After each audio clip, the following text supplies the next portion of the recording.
Hey, it's David here, CEO and founder of the Freedom Founders Mastermind community. Oftentimes, people kind of call me out from time to time and say, "Hey, David, how can you be so bullish about real estate? Real estate, crashes and goes into booms and busts, just like the stock market does." And my response to them is, in total, is yes, the real estate markets are, in fact, influenced by interest rates, recessions, boom bust cycles. Yes, they are. But real estate can be broken down into very niched asset classes and geographic areas. In other words, there is no national housing index. Just the other day, we saw an 8-minute speech by Federal Reserve Chairman Jerome Powell about their mandate, the Federal Reserve's mandate, to go hard on inflation, meaning they're going to push interest rates up, up, up until they feel like they're getting inflation back down towards their 2% target rate.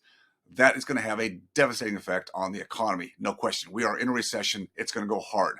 So again, people say, well, David, that affects real estate. Well, we saw back in 2008, the last great recession, that yes, there was news media that would say, the housing market has crashed. It's crashed. It's crashed. There is no national housing. Real estate is very fractionalized by geographic areas, local markets, and asset classes. And then finally, not to be the least involved, are the operators. Let me take you back 40 plus years ago when I first started investing in real estate. 1980, my first purchase of a house. Got my dad to finance it. I didn't have any money. 1980, that's when Fed funds rate was pushed up to 20%. We went into double back-to-back recessions during that period of time. I just bought the house based on fundamentals back then. That's all I knew, basic fundamentals.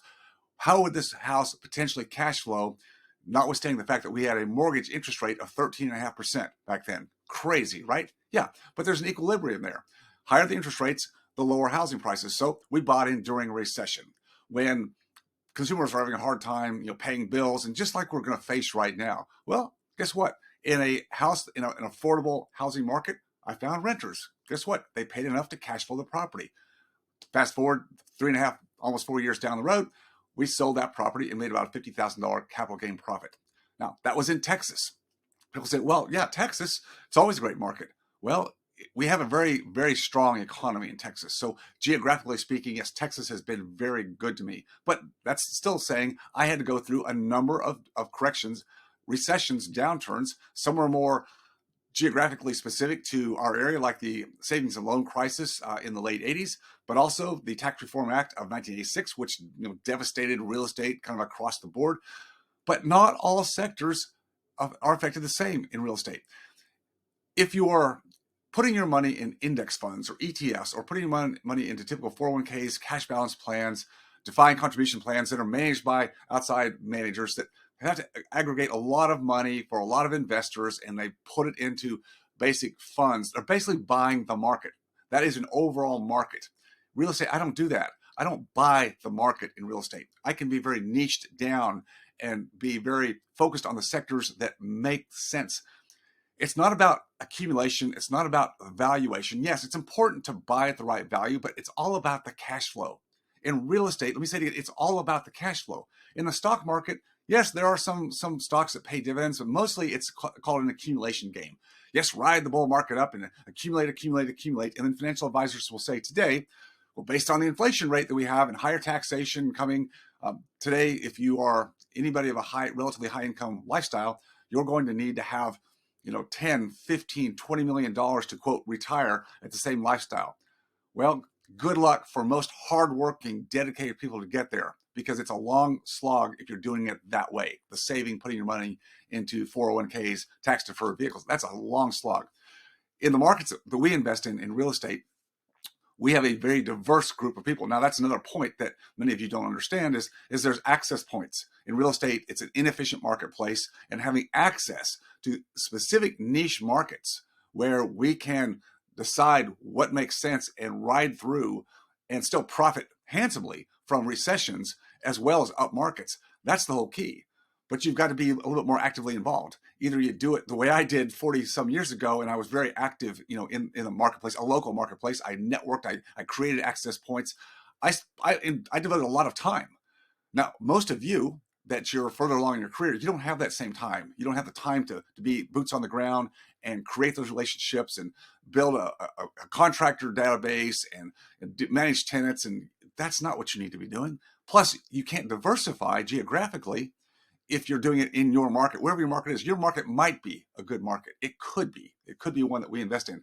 Midwest, Southeast, typically not going all the way down into some of the markets, say all the way down into Florida, and some of the markets where there's been a heavy investor influence. That's the big money. That's the hedge fund. That's the private equity money that's come in and distorted a number of the markets. We don't play in those markets because they're highly distorted markets. We can stay out of those markets and stay in what I call the boring markets, where we don't have the high price fluctuations. We're just basing it on cash flow that's going to be steady for us, whether we go into a hard recession correction or not.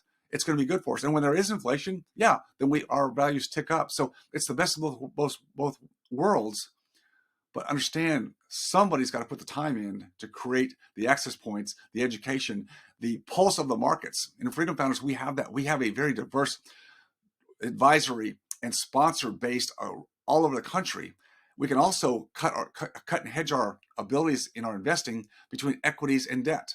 Equities is the typical, you own some aspect of the real estate. You own a property or properties. You have a membership in an LLC that manages a multifamily self-storage mobile home park community, or funds that diversify into different sectors of real estate. That's very, very applicable on the equity side. What about the debt side? I'm talking about debt as an asset, not the liability. You're the lender. We can lend money, and that's a very safe place to be, where we can get easily double-digit returns and be very safe as we're going through some of these rocky times in some of these markets. Again, understanding what markets to invest in, and then having the right people, professional people who have been vetted and have been through downturns before. That's the key. Again, if you've got time on your hands and you're back in your 20s and 30s, and probably 20s and 30s, you could probably build a runway to do this, but you're going to have to dedicate a lot of time. Most of the people come to me in Freedom Founders because I've already done this. I've done it for over 4 decades. I understand the cycles. I have the right people and speed to goal. So our people in Freedom Founders aren't arms flailing when they see the stock market, has dropped, 25% in this last 6 months, because you're just buying the market when you invest in the stock market. If you're not an investor like Warren Buffett, which I doubt most of you are, I certainly am not, then you're not going to have a play there. It's going to be just buying the market. And I see the next decade, especially the next several quarters, but the next decade is being very bearish on the stock market, on equities, very bearish there.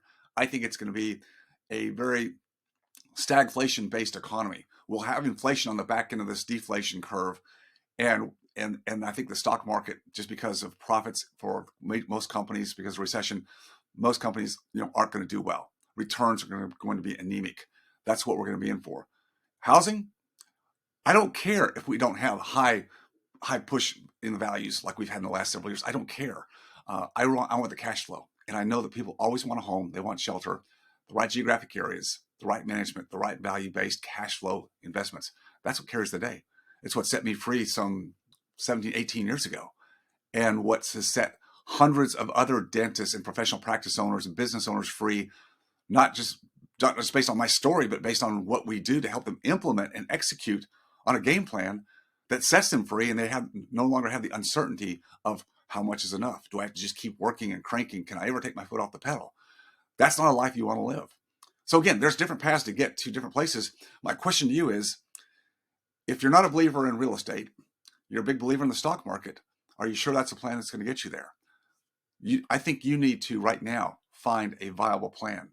And if you're not sure what that is, dig in, do some due diligence. This is the time. Don't wait, because the waiting only sets you behind much further. Remember, it's your freedom.